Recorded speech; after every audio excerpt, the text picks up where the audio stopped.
A lot of my clients over the last 7 years have been business podcasters. I've had the odd hobby podcaster, but majority have been business podcasters. And these are the main reasons they're launching a podcast. So to create brand awareness, to get their message out there, because we know now that people will stalk you online before they come and buy from you. So if they're thinking about doing a workshop with you, or they're thinking about buying your one-to-one service, they're looking at your social media, they're listening to your podcast. So building that brand awareness and getting your message out there is a great way to use a podcast.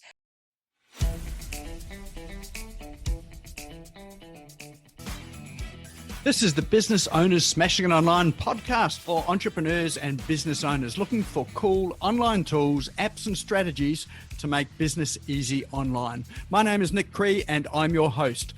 Each episode features a guest expert demystifying the online universe, sharing inspirational ideas and providing tested real-world strategies to help you get the most of what's available online to grow your business today. Don't be a slave to your business, get your business working for you. Subscribe now and get some great content and ideas for you and your business today.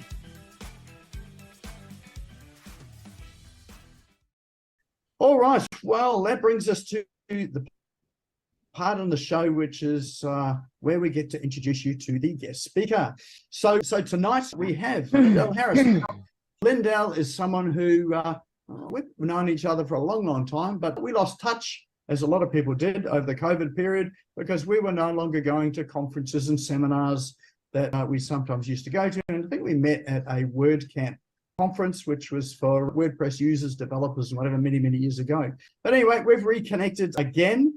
And Lyndal is a podcast VA. So she has been in this field for a long time. Well, actually, I shouldn't say a long time because that makes you sound old, but she's been in there for a while, and she helps people set up their podcasts. She helps them with the tech tools, helps them with the editing, getting them published across all of the platforms that are out there, choosing a platform that is going to be the most helpful one for you to do it. And she'll even do things like help with your intros, your outros, and the publishing of it so that you sound good. She'll help with the monetization of it.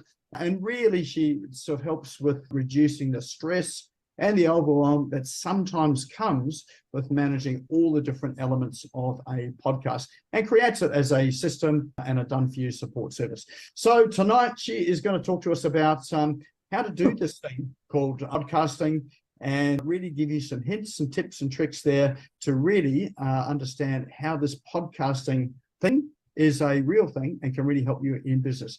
So let's put our hands together and welcome to the stage, Lyndal. Welcome along.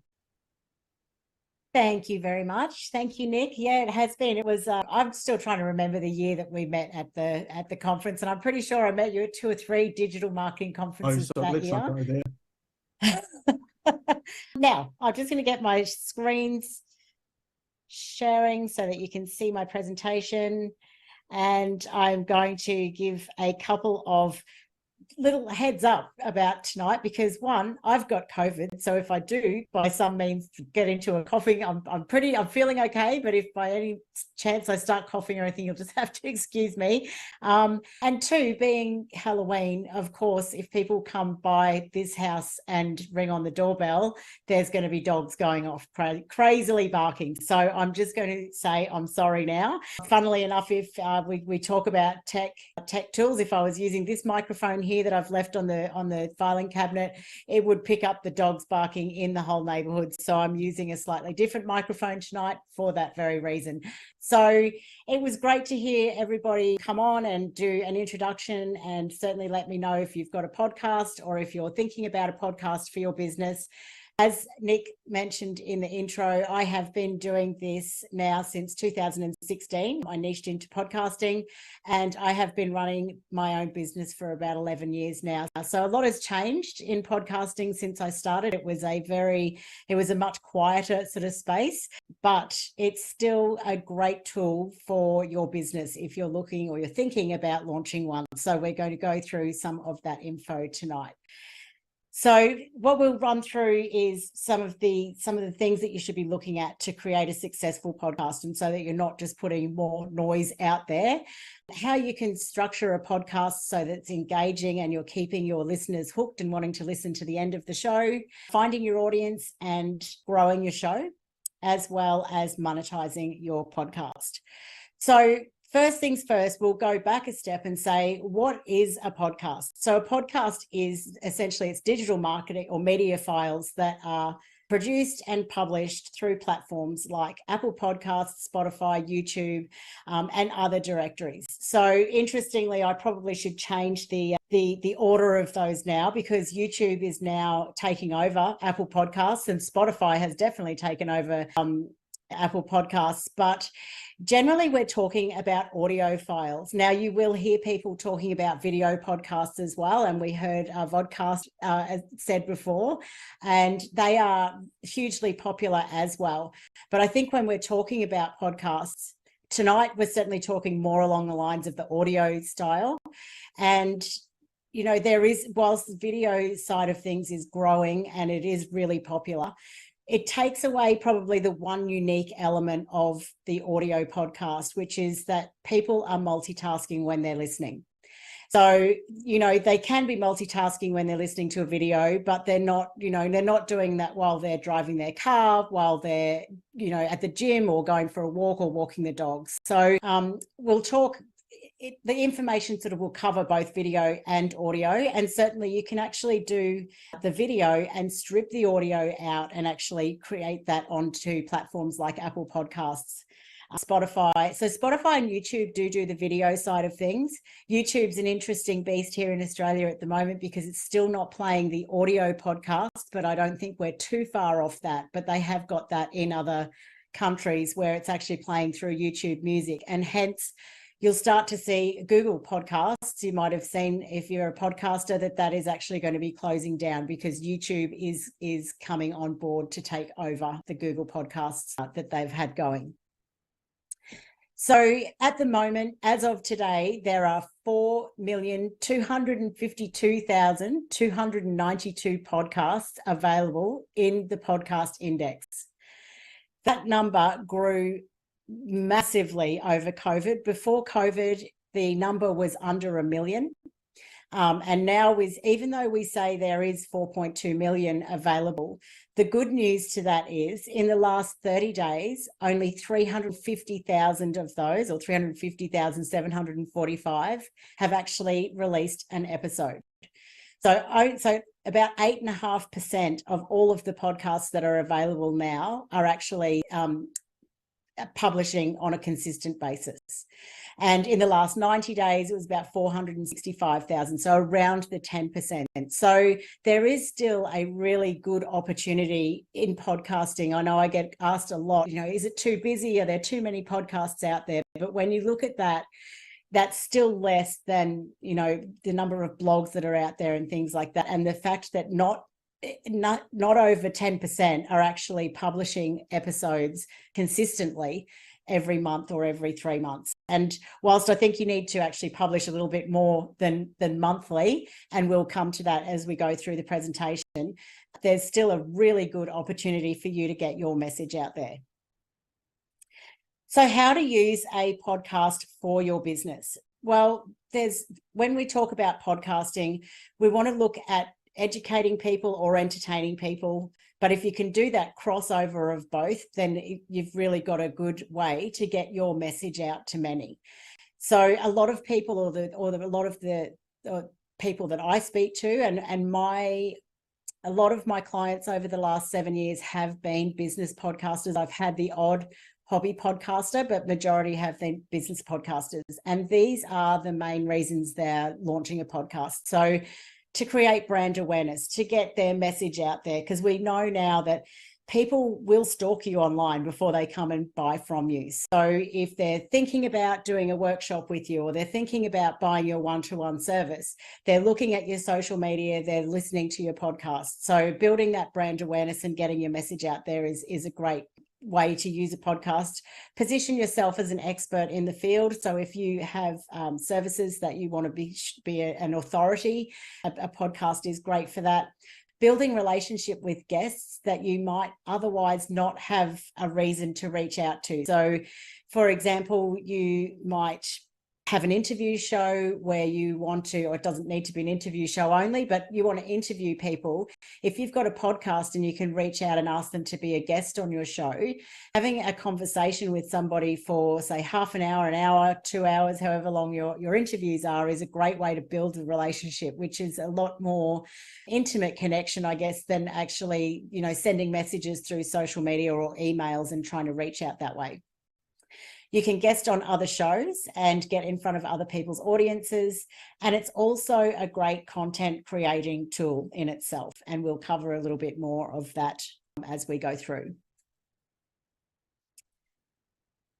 So why consider a podcast? And an audio podcast is what I'm talking about when I talk about these. It is a unique way to consume content, because there is no other way that you can be multitasking and taking that content in. You can't be driving your car and watching a video. You can't be walking the dog and reading a blog post. So it really is a unique way, and it is an intimate way to build a relationship with someone who's choosing to put you either in their ears or on their car stereo when they're driving and listening to your message. So, a lot of people will say to me that they've gone to conferences or they've gone to networking events, and if they've got a podcast, people actually feel like they know the host. So it is a great way to build that relationship. And when you meet people, they know about you. And especially if you tell stories and you weave in some personal stories and things like that, then it's another step of they feel like they know you. And it does help you to be or to become a better communicator. And some people, great speakers and great communicators, and that's great. I know for me, when I started my podcast, mine's 3 or 4 years old now. So, and I could get up and speak and present, but it really did help me become a better communicator or become more confident with my communication skills. So it can help with that as well.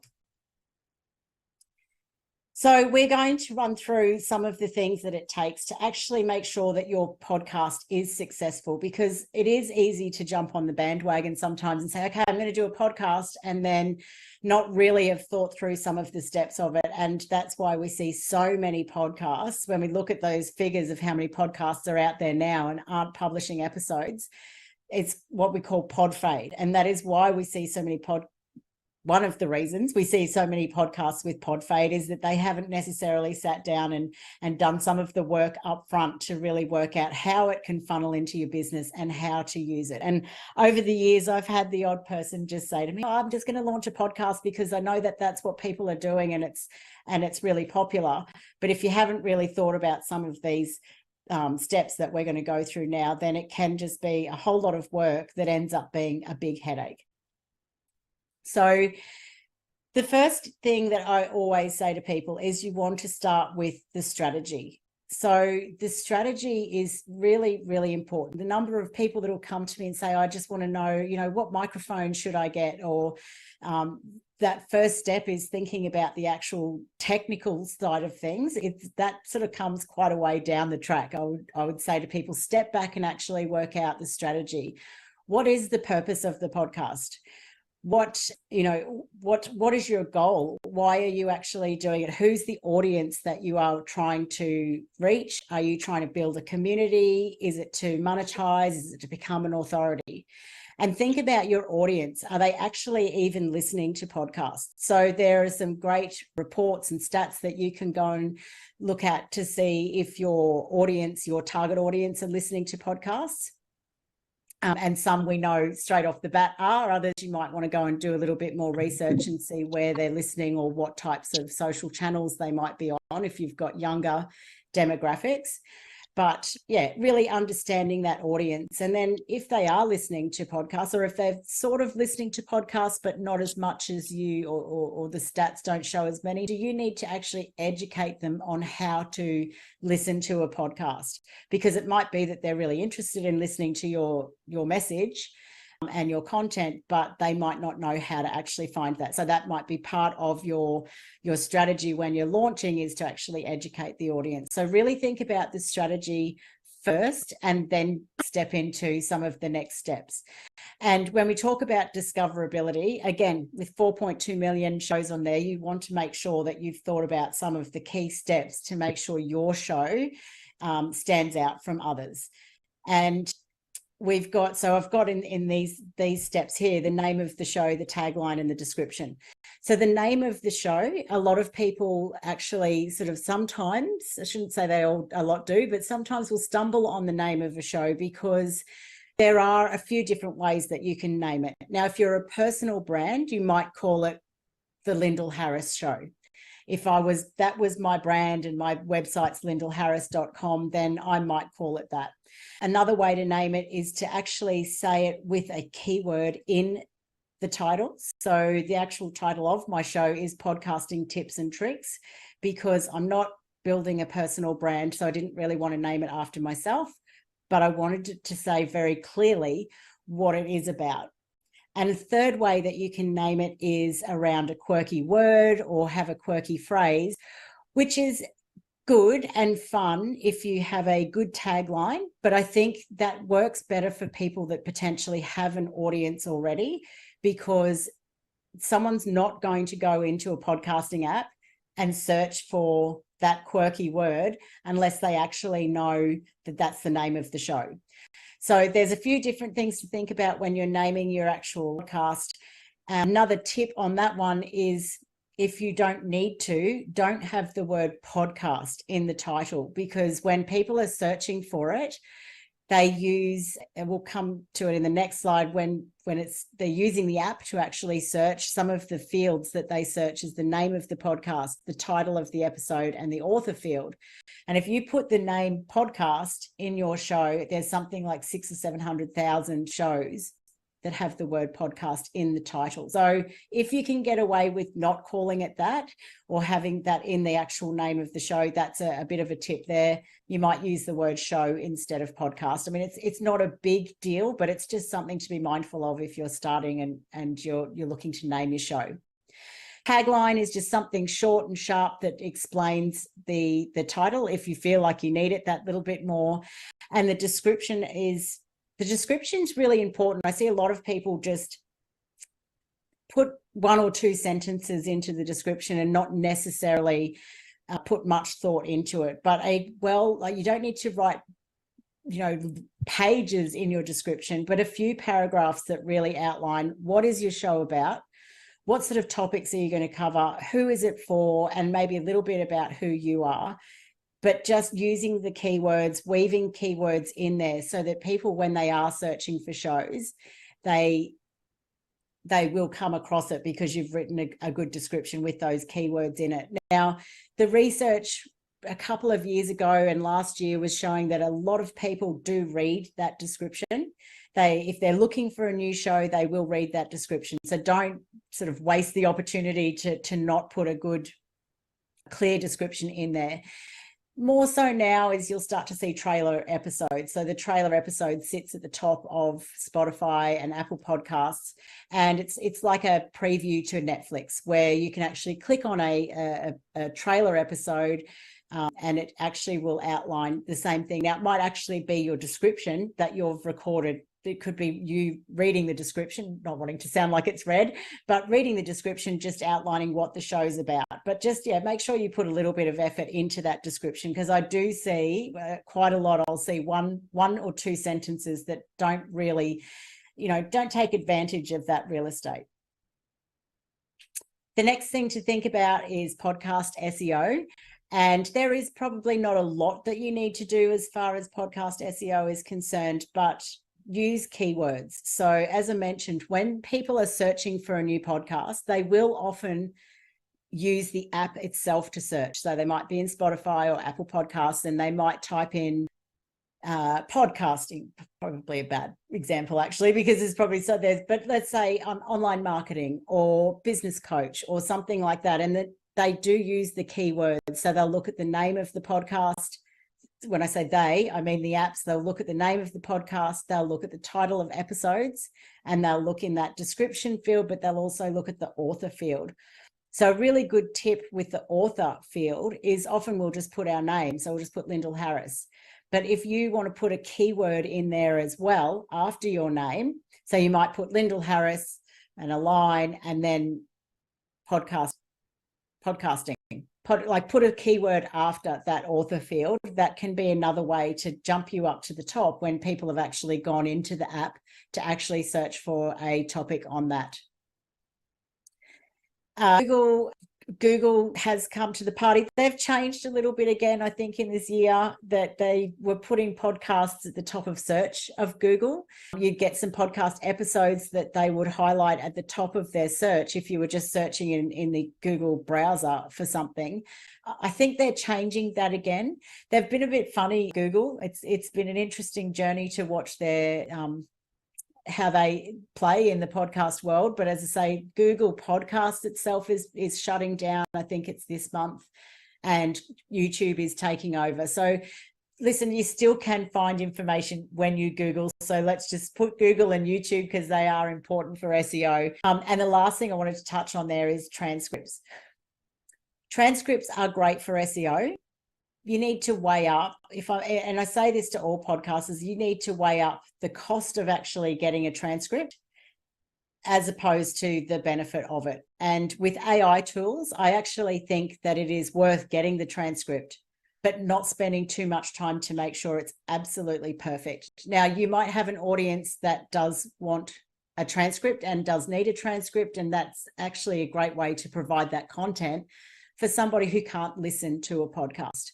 So absolutely weigh up whether you should be getting a transcriptionist or spending maybe a little bit more money with somewhere like rev.com, or using an AI tool to provide the transcript, and maybe just putting a little disclaimer at the top of the transcript that says, done via AI. So people know that if it's done with AI, there might be a few errors in it, and they kind of forgive that. So just weighing up, but it is good for your SEO if you put that onto the web page. So you don't want to put it into your show notes in the actual podcast host.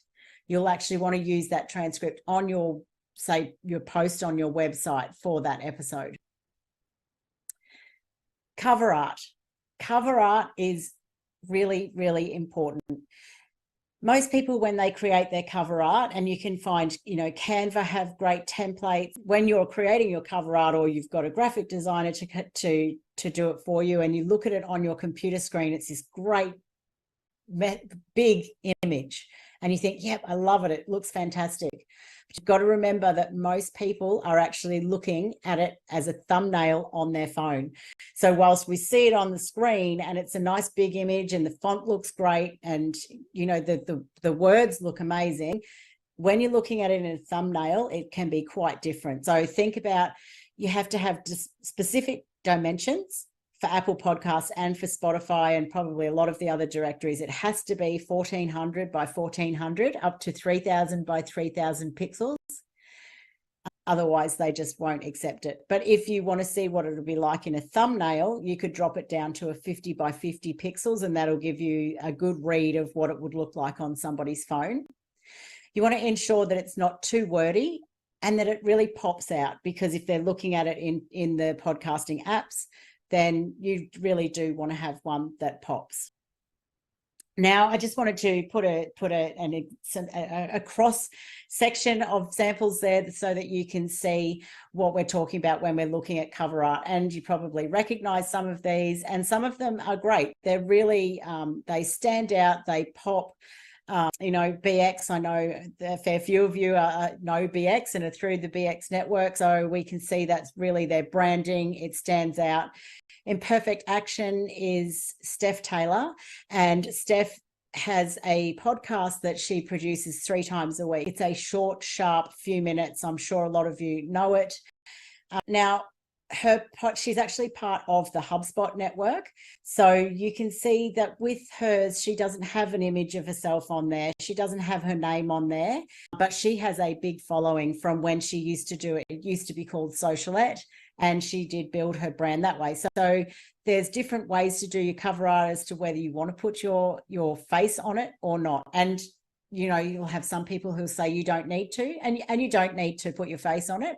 But some people like to. I think it really depends on the type of podcast that you have and whether you're trying to build that connection with the audience. So sometimes it's more relevant, other times it doesn't matter so much. But we can see here, Kate Toon, James Schramko, Angela Henderson, they've got personal brands. So they've called, they are on the actual cover art themselves, but you can see just how effective it is as well to have cover arts that don't have your picture on them.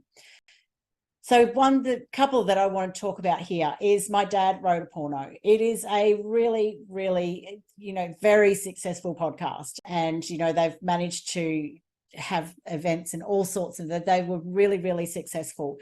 And if that was my client, hold on a sec, that's gone back to, if I had a business client coming to me with that cover art, I would probably say it would be a little bit hard to read on a thumbnail, but they've had massive success. So I don't want to sort of harp on about it, but you could see that the cursive writing could potentially be a little bit hard to read. And this bottom one here, now this one is really interesting because it doesn't have any words on it at all. And whilst the people who are subscribed to it and love the show, and I'm sure it's a great show, and it's not, I don't mean to take away from it, but it doesn't have the name of the episode. It doesn't have the name of the podcast on it. So that has to be really, really strong branding if you're not even going to put the name of the show onto your cover art. So there's just a few things to think about there, but just remembering, as I say, you want it to pop out. And generally, people are going to be looking at them with a really small thumbnail. Now, to cover off just a couple of other bits and pieces before we look at structure and some of the other things, a couple of ingredients that you might want to think about is, a compelling story. So whether it's fact or fictional, if you can weave stories into your podcast episodes, whether it's business or not, then it connects a lot quicker. The unique voice. And I have so many people, especially now when there are so many podcasts out there, say, why would somebody want to listen to me? And people do want to listen to you because there might be, when I launched my podcast about podcasting, it was 3 years ago, I had exactly the same thought process. And I had been in the podcasting space for quite some time. And I thought, why would people want to listen to me? There's other podcasts about podcasting. And I nearly let all the imposter syndrome and the nerves and everything get to me. And I thought, no, I need to do this because that's, this is the space I'm in. And it was amazing how many people said, we wanted to hear from you. We wanted to hear your message. So I don't know if any of you watched Nick's video today on Facebook, but he said the same thing. People actually want to hear you talking about it. And then it goes back to what we said before about people do stalk you online as well too, if they want to buy your products and get to know you. And so you have a unique voice. You have a unique way of telling the message. And as far as the sound of your voice, don't worry about it because, like Nick said it perfectly in the Facebook video, we don't hear our voice the same way other people hear it. And I love talking to podcasters everywhere who say, oh, I've got the most terrible accent, or I've got the this or the that or the this or the that. People still tune in and they still listen. So don't let that stop you, because I know that is a very common reason or very common thing that I get when I'm talking to people about a podcast. And the other thing is good quality audio. With 4.2 million podcasts out there to choose from, yes, people will tune into your unique voice and they'll love your story. But if you have bad audio quality, they will tune out faster than they are listening. They are very, very picky now. And because you can get the tech side of things to set up to get good quality audio is not expensive. At the very least, I would say get a USB microphone and plug it into your computer and at least have the microphone, at least have your headphones as well. But with your headphones, you don't have to go and purchase over the ear headphones or anything like that. At the very least, you could put the headphones that you get with your phone, but you do want wired ones. And I'm going to pick my microphone up here because you can see now the cord's going to be, you can see I've plugged my headphones into here.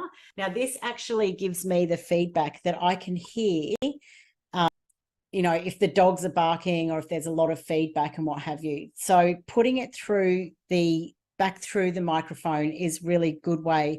So, but again, you don't need to spend a lot of money on these. You don't need to spend a lot of money on a microphone. You can get a USB microphone for under $100, which is a really good starting microphone. One thing I would suggest is knowing where you're going to record. Are you going to record in an office? Are you going to record, you know, going out and about and being mobile and talking to people at conferences more often than actually sitting down and doing it at your desk? And also being mindful that you might want to just do a little bit of research in the microphone, the types of microphones. So the microphone I'm using tonight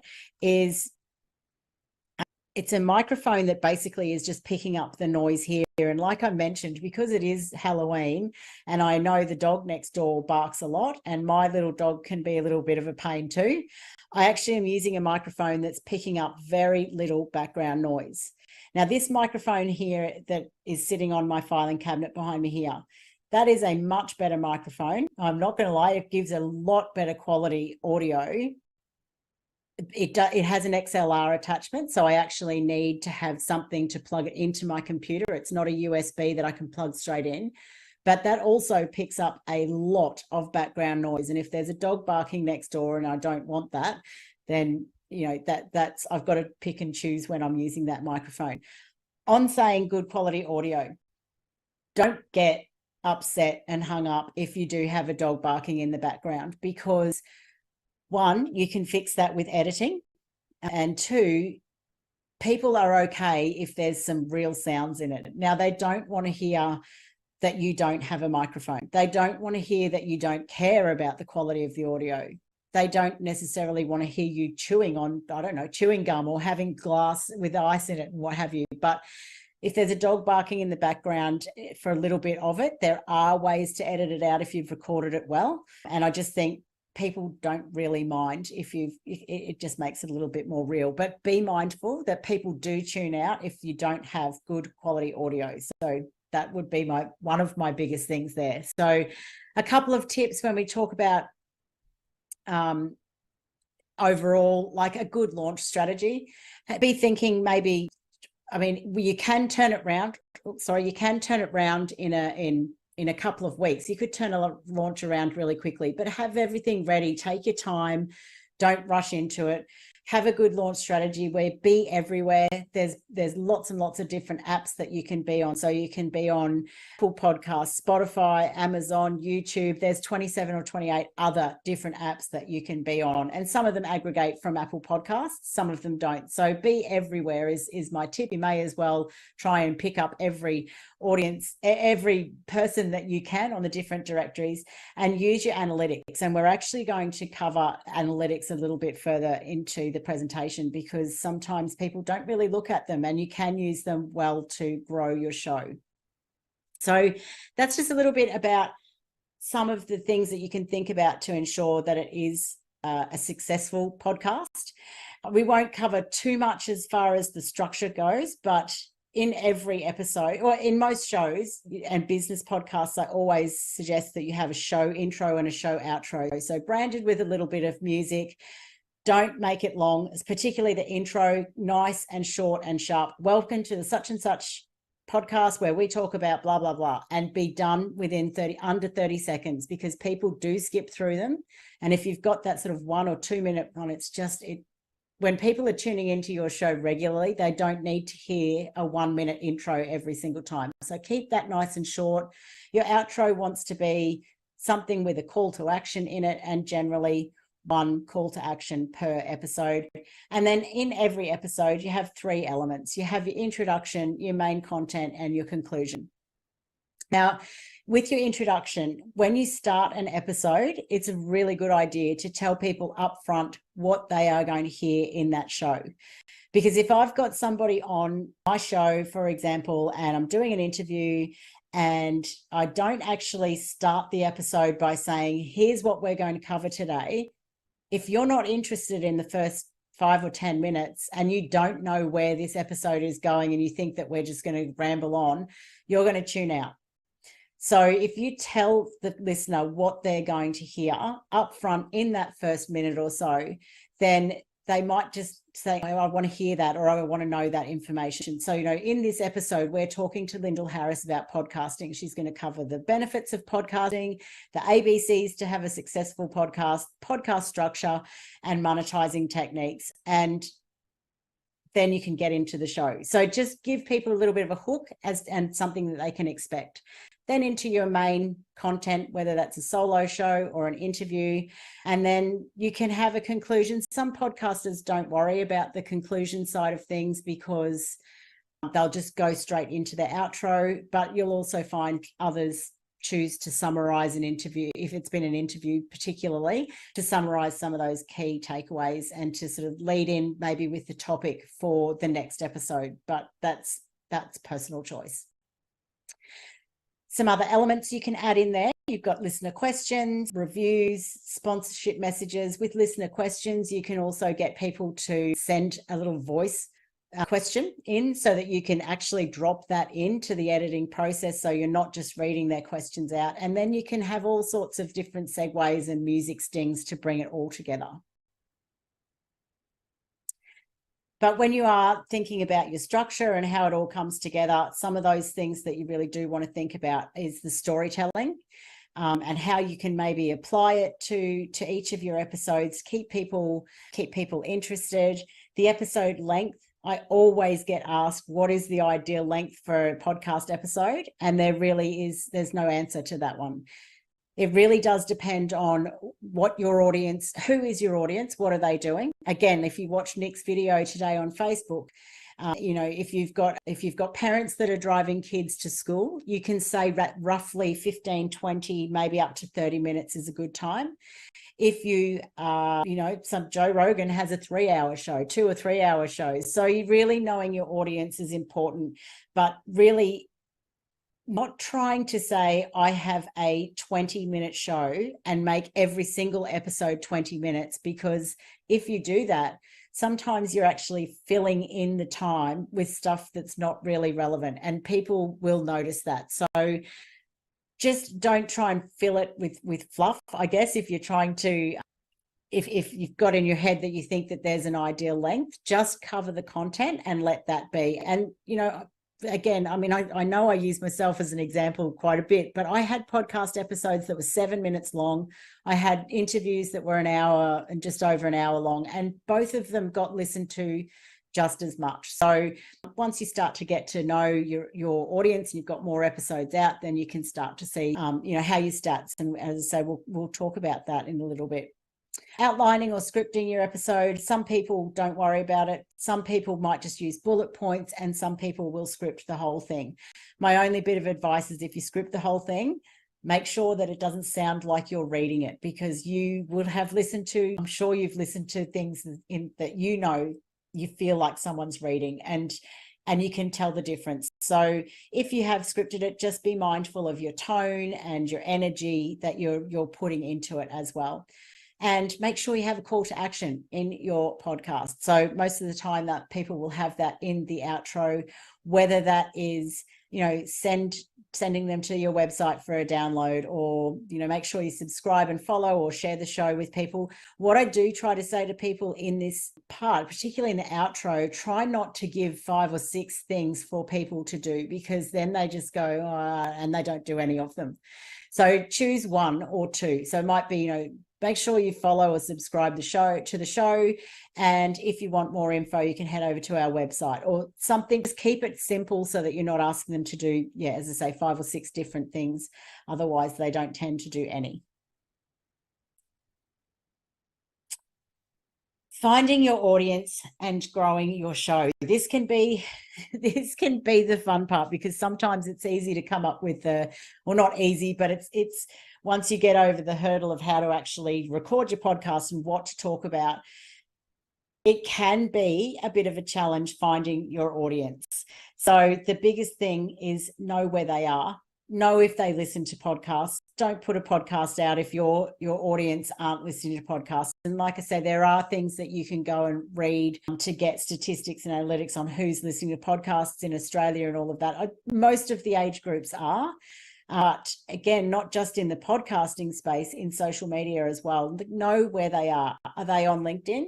Or are they on Instagram, or are they on Facebook? Or you might find that they're on TikTok and there might be a crossover, but there's no point. It's like in social media. There's no point in spending all of your time doing Instagram reels if they're on LinkedIn. So just know where they are and start engaging with them in the podcast, but also in your social channels or in your email marketing as well. So building a community is a great way, using your stats to make sure that what you're providing your audience is relevant, and we'll touch on that a little bit. Marketing your podcast, I find a lot of people just hit publish, and once the show's out there, they don't realize that probably a lot of the work comes in when it comes to marketing your episodes. Cross-promotion with other podcasters, advertising your podcast, and repurposing your episodes. So this slide is really about knowing where they are, know where your audience are, and know where to engage with them. If people are part of a network, a podcasting network, then they've already got an audience sort of that other podcasters are going to promote. So, but if you're an indie podcaster, you're a smaller podcaster, you need to really know where they are. And we touched on that in the last slide, and know where to reach out and engage, because if they're more engaged with you in whichever platform is easiest for them to engage with you, then they're going to be more, listening to the podcast, but also maybe sharing it with other people as well. And you might have the perfect type of podcast to build a community. Some podcasters don't necessarily want to or need to build a community. Others do like to have the community and start from the very beginning. So when I started Podcast VA, I didn't actually start with a podcast straight away, and I had some personal reasons for that. But what I did do was I started a Facebook group called the Australian Podcasters Collaborative, and I just started to tell everybody that I was talking to, either networking or in potential client calls, clients, everyone. I would just direct them, if they were podcasting and they wanted to be part of a community, into that group. Now, it doesn't need to be a Facebook group, it can be wherever. But if you think that it's a great opportunity to have a community off the back of your Facebook group, off the back of your podcast, then give them somewhere to go and give them somewhere to engage. And sometimes you might build that community or build that group and then realize that people aren't engaging in there as much as they do in other places on social media. So if that's the case, then it might not work for you. But for some people, that community is really a great place for people to go and follow you and engage with other listeners as well. So using your analytics to find your audience. This one is, I talk to a lot of podcasters that say, I don't really check my analytics. And I suppose when it comes to, having a look at your download numbers every week, some people think that it's great and others don't. So I'm not going to pretend that everybody does it and thinks it's fantastic. But the types of analytics that you will get through your hosting platform, and the hosting platform is somewhere, I realize I haven't mentioned it, but you when you set up a podcast, you have a podcast host. So you're not actually hosting it on your website, you're embedding everything onto your website through a hosting platform. And then you actually integrate that with all of the directories like Apple Podcasts and Spotify, YouTube, etc. That hosting platform will actually collect all of the analytics from everywhere it's pushed out to. So you don't have to go looking in different places, except if you want to actually get this consumption stats. So most of your hosting platforms will give you how many downloads, you can play with it by the episodes, by the time frames, weeks, months, what have you. Where are people listening? Most of the platforms will give you those sorts of stats. Well, they'll all give you those stats. Some of them will vary in which level subscription you purchase through them. But if you want to see some consumption stats, and some hosting platforms do provide this, but Apple Podcasts, for example, you can actually log into Podcast Connect with your iTunes login and actually go and see the consumption stats. And that's showing you where people, or if people are listening to the whole episode. It gives you a percentage. So you'll have your episodes up there, how many people are listening, downloads, and then a percentage of how many people are listening to the whole episode. And that can be really, really helpful if you are starting to, I mean, obviously need to have a few episodes live to be able to use the information, but are people dropping off at 40 minutes and not coming back in to listen to the end of the episode? Because if that's the case, then they are wanting, or your audience is perfect for a shorter show. You might as well be, you may put sponsorship messages at the end of your show. And if they're not making it to the end of all of your shows, they're not hearing what those sponsorship messages are. And they could be, you know, your messages, your call to actions back to you, to something that you're promoting as well. So using those consumption stats can help you around the length of the episode, about how you structure where you're putting any ads or sponsorships or call to actions and things like that. But using the other stats as well, once you get a good variety of, or a good number of episodes in or published, you can sometimes start to see a pattern of the types of topics that they're listening to, for example, and then you can start to structure your podcast production around giving them more on that topic. So yeah, make sure that you're looking at those regularly and seeing how that's building. Collaborations are really important for podcasting, and guesting on other shows and cross promoting are two things that I think are really a really good way for you to grow your show. Now, guesting on another person's podcast is actually the number one way for you to grow your podcast. So a lot of people think about bringing guests onto their shows that have got good audiences and what have you, but in actual fact, you going on to other shows with a similar audience, and most podcasters, you know, at the end of an interview will say, where can people find you? And where they can find you, that gives you the opportunity to promote your show. And cross promotions can work quite well as well. So for example, you'll hear cross promotions on shows that are on networks. So Steph Taylor does a cross promotion at the beginning of her show to another show that's on the HubSpot network.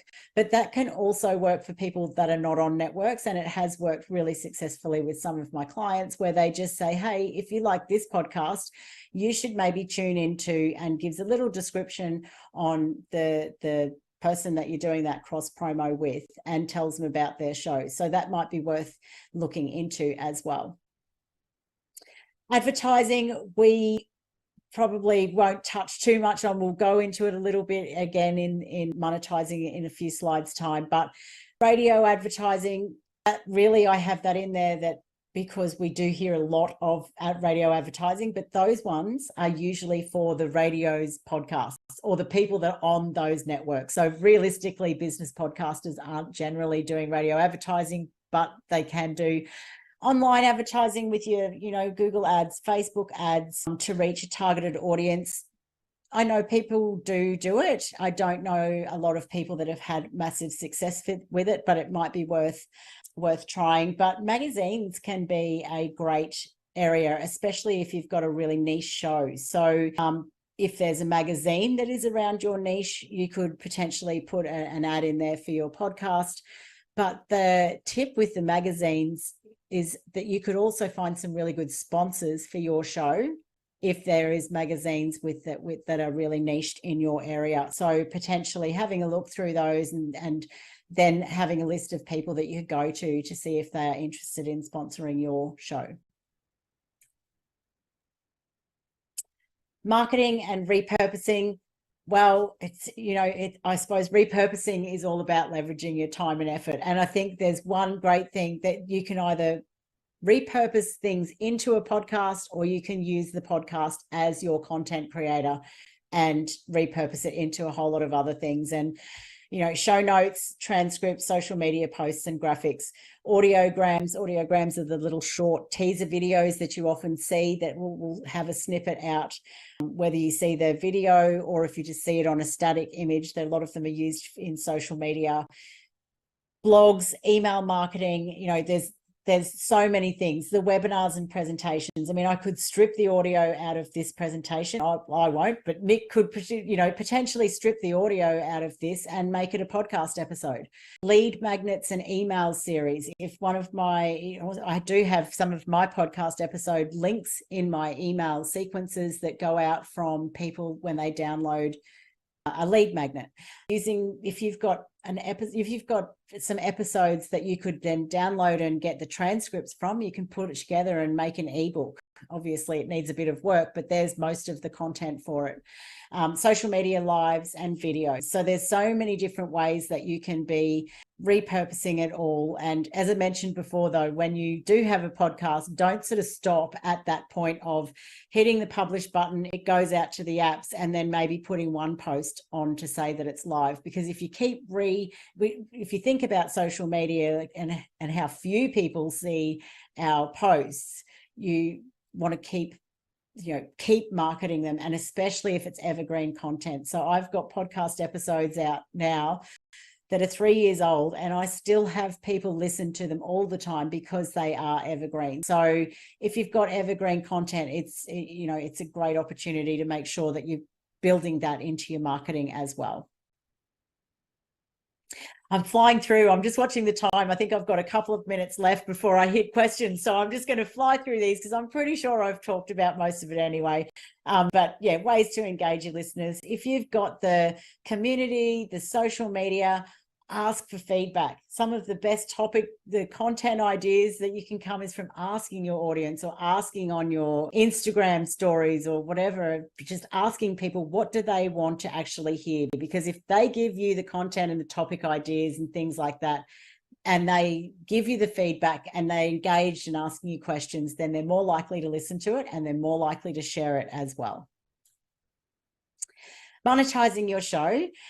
Yes, when we talk about monetizing, there are so many different ways, but I really just want to say for me, if you're a business podcaster, the easiest way to monetize your show is to drive the traffic back into your business, into the services that you offer or products, into workshops, whether it's one-to-one workshops or whatever you offer. If you're driving that traffic back into your business, you're monetizing it. It's funny how we sort of think when you talk about monetizing, we've got to have sponsorship and we've got to have advertising and what have you. But if you actually went out and put out to the podcast marketplace to put to get ads on your show, you have to have thousands of downloads per episode.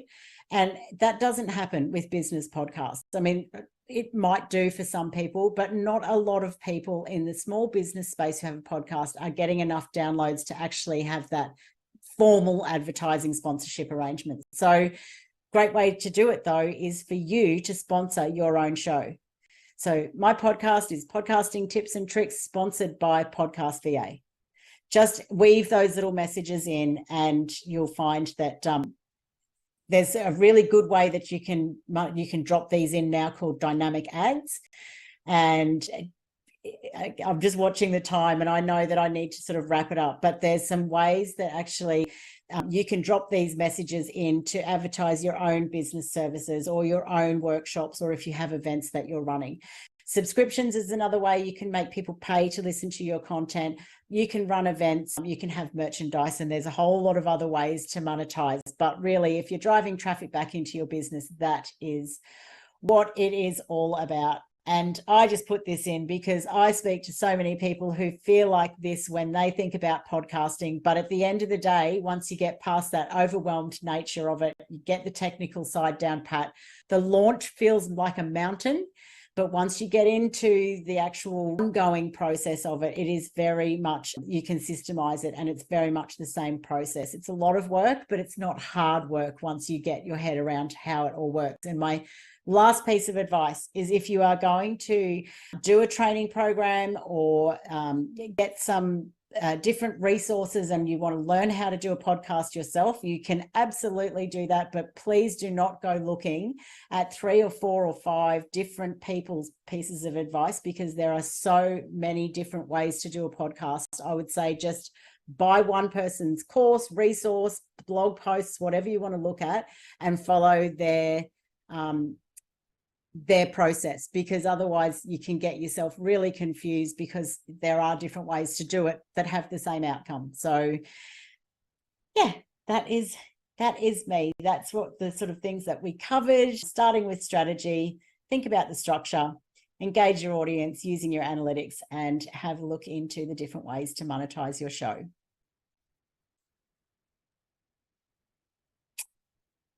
Does anybody have any questions?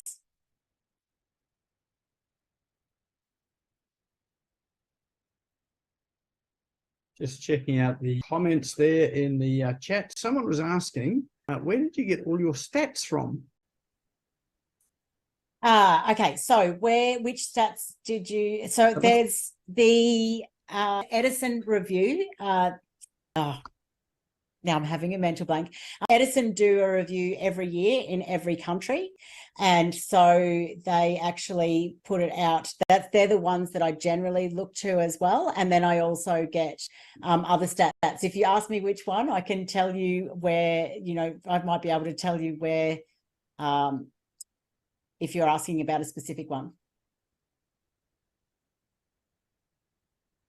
All right. So any other questions? Feel free to unmute yourself, and we've got a couple of hands up as well too. Yeah. So yeah. Hello. I was just wondering about music. I downloaded some music to put on that was royalty free. Do you think it's necessary to have music every time, or music accompanying the back, behind your speech, or just at the beginning and at the end?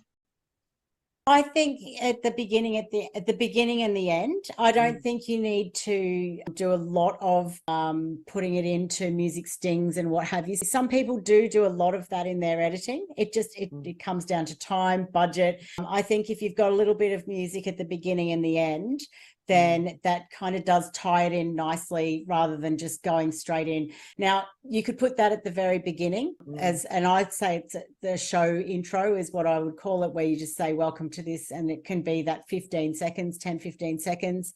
Some people just use a music fade and record it from the very beginning each time.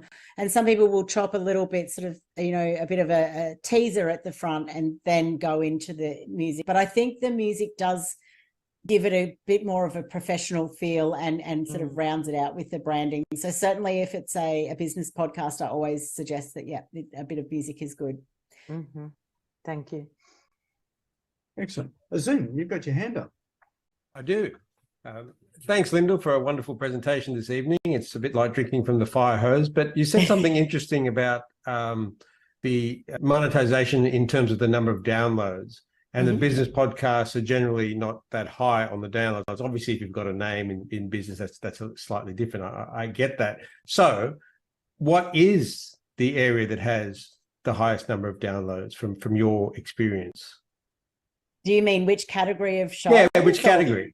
Yeah. Personal development or what? Well, I don't know how to break down the business category, to be honest with you, because I can tell you religion and sports, they are up there with the highest categories, the most listened to. Then, of course, you go into things like true crime and everything like that. From a business perspective, I don't think I don't know them, to be honest, on actual subcategories to answer that question. And I think it does come down to the audience, but I wish I had the stat, and maybe I'll go and dig it up for you after I hop off this call, because there is a stat that says if you get something like a few hundred downloads per episode, you're in the top 10% of podcasters in the world.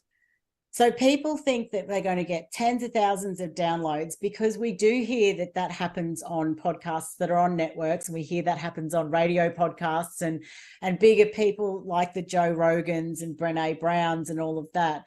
But from a business perspective, there are people who get thousands of downloads, but there are also people who get, say, 200 or 300 downloads per episode. And that is a really successful podcast as far as the stats are concerned. And it comes back to, again, if you were happy to go and stand in a room with 50 people every single week and talk to them about a different topic, would you be happy with that? So, some people say, I'm only getting 50 episodes or 50 downloads or 20 downloads. It depends on the person and their message and what are they happy with. So to your point, if I were to, one of the podcasts I'm hoping to launch is around founding franchisors. So not necessarily the CEO, but the founding franchisor. So I'm already building a connection community across LinkedIn. So if I ended up, just as an example, if I ended up with 300 of those guys or 400 of those guys, and I was letting them know every time that there was a new podcast episode, which is obviously clearly relevant to them, then I may get downloads from my immediate community, which would actually make it a very successful podcast. Is that what you're saying? Yes, absolutely. Absolutely. And it's, as I say, then going back to you to say, even if you got 50 downloads per episode, is that still good? And I would think then too that the conversations that you're having, and it would be evergreen, so never go away from the fact that people will be downloading it for months after it's live. So yeah, absolutely. Fantastic. Thanks for your help. Awesome. Thank you. Awesome. Aldrin. Thank you, Lyndal. Really enjoyed that. My question is, what platform do you use to record your podcasts on? So there's a few different ones that I recommend. Zoom is very popular. It is still probably about the 60% mark, but a couple of really good ones that have come in recently. One is Riverside FM. The other one is Squadcast. And they actually, then you've got Zencastr. Zencastr's been around for quite some time, but Zencastr dragged their heels a little bit, I think, coming into the video side of things. So I know they're probably three very popular ones for podcast recording. Riverside FM and Squadcast do the video very well. If you'd have asked me this question about 3 months ago, I would have said Riverside FM is my favorite because it is great.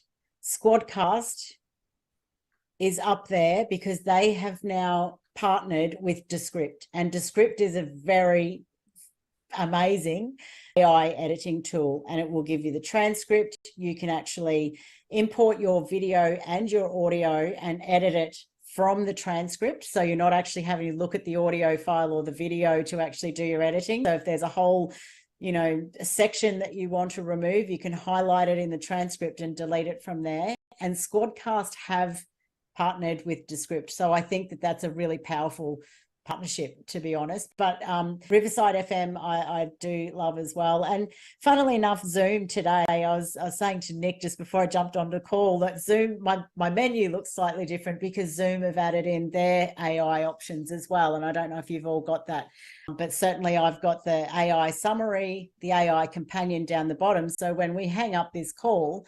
this is Nick's recording, so I'm not sure if it's set, but I know if it was mine, you could have hit the AI summary and basically it gives you your show notes. So it summarizes the actual, and that's just come on today for me in Zoom. And I put it on for a consultation I had earlier. And as soon as I hung up and did the leave meeting, I had a summary of what the whole call was about. And I think that's really powerful. So Zoom is very popular still. It's really good, but it gives you a slightly tinnier, I'm going to say slightly tinnier than Riverside, Squadcast, Zencastr, because it's not quite at the same bit rate that it's recording. Right, thank you. Stephen. Yeah, just one quick thing. Can you hear me okay? Yes. Yes. Yep. If I may add something, what I found was if you're consistent in your podcasts, like the same time every week, again and again and again, that's when your audience tends to grow. That's all I want to say. Yeah, I love that. That is very true. And weekly or fortnightly, don't go monthly. If you go anything less than fortnightly, it just does not get the traction. And I know that people are listening to a whole lot of different podcasts and what have you, but if you really want to grow your show. That is exactly right, Stephen. That is one of the key things, is you have to be consistent. Pick when you're going to publish that show, whether it's weekly or fortnightly, and stick to that schedule. People won't mind if, something happens and you a couple of hours late, or, there's sometimes, things happen, life happens. But when you start publishing on a Monday, and then in 3 weeks' time you put it on a Thursday, and then maybe the next week you do it on a Monday, it confuses the audience. They like to have consistency. Yep, thank you. Actually, just to follow on to that, too, Lyndal, there's a question in the chat from Paul there. In fact, there's 3 questions from Paul. What's the best scheduling? Like, what's the best sort of regular time slot? Well, now and then, I think you just answered that, sort of having something consistent there.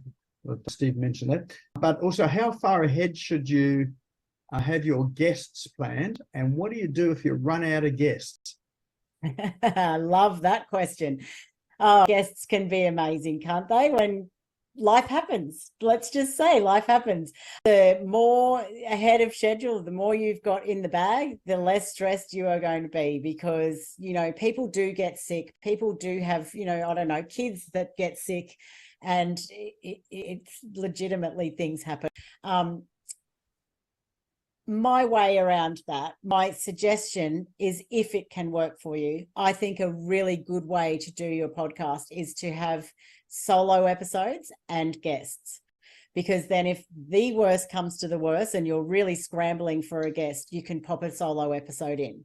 But that is dependent on your show, and that's not going to be relevant for everyone. But what I generally say to people is, if you're starting your podcast and part of your strategy or your objective is to build your brand awareness and build yourself as an authority in the space, don't do a solely interview show, because that is very easy to shine the light on other people and not really highlight what you do.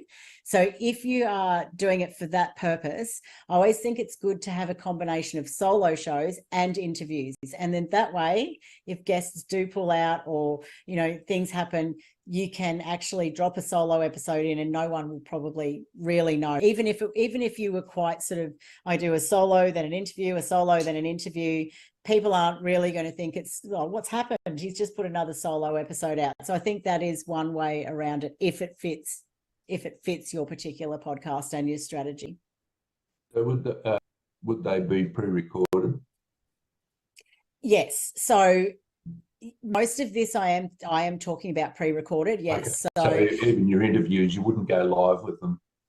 I wouldn't. A lot of people don't. And I know, for example, we're live streaming this, and Nick does that with his webinars. But with podcasts, I think a lot of the guests are not necessarily expecting to be going live. In fact, they're not expecting to be going live. And if they are going live and they don't mind, then that's okay. But I think batching can be really handy for getting ahead of the schedule as well. But I would, do you have a show, Paul? Sorry, no. Okay, so a lot of people will be pre-recording. I'm going to say those interviews that you hear, most of them, they'll be pre-recording and then just tidying up a little bit in edits, even if there really isn't much editing, but pre-recorded and then published. Now, I've been a guest on a couple on video podcasts, which have been edited because for some reason, some people think I talk too long. And we go on for a 30-minute show and 90 minutes later, we're still going, Well, you and I should definitely not get on it too, because I was flying through my info at the end there because I realised I could go off on so many things when I start talking podcasting. Yeah, and I've been on radio a couple of times as well, which is obviously is live, but the thing I struggle with is how to dream up who would be a guest if I was to do it, and even if I got both of the people that I could think of, that's two, not something sustainable for one a fortnight for the next 100 years. But do they have to be interviews? Again, goes back to that objective. Yeah. And Con's just dropped something good into chat there, and that's to say that I put a post up on Facebook or LinkedIn and you'll never be short of guests. And there are places on social media there which are specifically for podcasts and for asking for guests and for guesting on shows as well too. So there is probably lots of stuff, I think.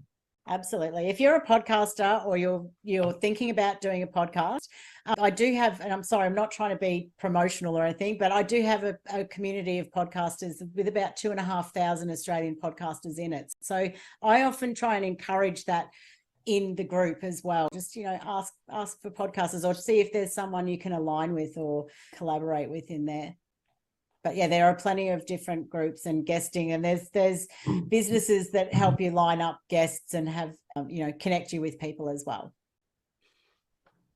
Excellent. Well, thanks very much, Lyndal, for your session tonight, and particularly that you're down with COVID. No one could ever tell. There was no coughing fit, so you did very well. So you're a professional podcaster because you keep that coughing fit inside until the end. I actually don't feel too bad. I can feel like COVID was like I don't feel too bad, but yeah, I've definitely tested positive. So I'm glad that didn't happen.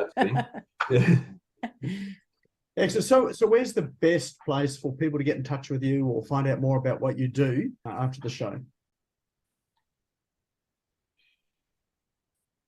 And of course, you've muted yourself for the most important part. Don't you love it? See, audio people, they do it as well. I was having a giggle when you did that at the beginning, saying that to people, because I was like, I do that all the time. And I just thought I'd show you that, everyone does it. Demonstration successful. Absolutely. Podcastva.com. Head over to my website, and I'm also active on LinkedIn as well. So you can reach out to me on any of the socials, but podcastva.com is my website, and you can certainly contact me through there. Excellent. Now, we do have a door prize tonight as well too, which you've kindly offered up. So why don't you tell us about that? So tonight I'd like to offer a Pick My Brain session, which is 20 minutes, and we'll say 20 minutes to half an hour. I'm quite okay with that. And I picked that because I figure some of you might be podcasters and some of you might not be podcasters and want to talk about an idea of podcast. So 20 to 30 minutes on a call with me, picking my brain about anything podcasting. Excellent. All right. Well, we've got a special way of drawing this. As we always do, we've got our wheel of names. So the way this works, everybody's name is in the wheel of names. And remember, you need to be in the room to win. I've heard a couple of people drop out. So if they do win, you're still in with a chance to win it as we redraw it. So let's hit the wheel and let's find out who our lucky winner is for tonight. And virtual drum roll. There's it. That's it. Can you believe it? The winner there, full sheet. You asked for a 20-minute session. This is going to be 3 hours with both of you. Okay, I need to put the timer on. You need. Did you see my suggestion, Paul, for your show name in there? Did you see my reply? Not yet. I stream dead people. Yeah, the Paul Sheaf show where we shoot dead people with multiple cannons. I'm going to hear all about this, aren't I? Excellent. All right. Well, thanks again, Lyndal, for coming along tonight and sharing with us all of your wisdom. Let's give Lyndal a huge round of applause, virtual round of applause. Thank you. And of course, if you want to listen to this again, it will be up on the Smashco YouTube channel tomorrow afternoon. If you're not a subscriber there, now's a good time to head on over and click that subscribe button. When you do start to enter your name, a little bell will appear. If you click on that, then you'll get a notification when the episode has been uploaded. And of course, feel free to share that with your friends, your colleagues, anyone else that might be interested in this as well too. And again, if you're not a member of the Business Owners Smashing It Online Facebook group, go there and join that, because of course the replay will be there as well too, because we've been live streaming it to that platform as well. And also remember Lyndal's, get in contact with her at podcastva.com. So once again, thank you everyone for coming along tonight. Hope you've taken away some things that are going to be helpful for you and your business. And I look forward to subscribing to some new podcasts as they come out. Go and have a sensational evening. Thank you. Thank you. On a Tuesday night. No. See you. Thank you for tuning in and listening to the Business Owners Smashing It Online podcast. You can also find me on social media and online. Just search for Business Owners Smashing It Online and Nick Cree, spelled Nikcree, all one word. If you like this and want to hear more, subscribe now. Until next time, don't be a slave to your business. Get your business working for you.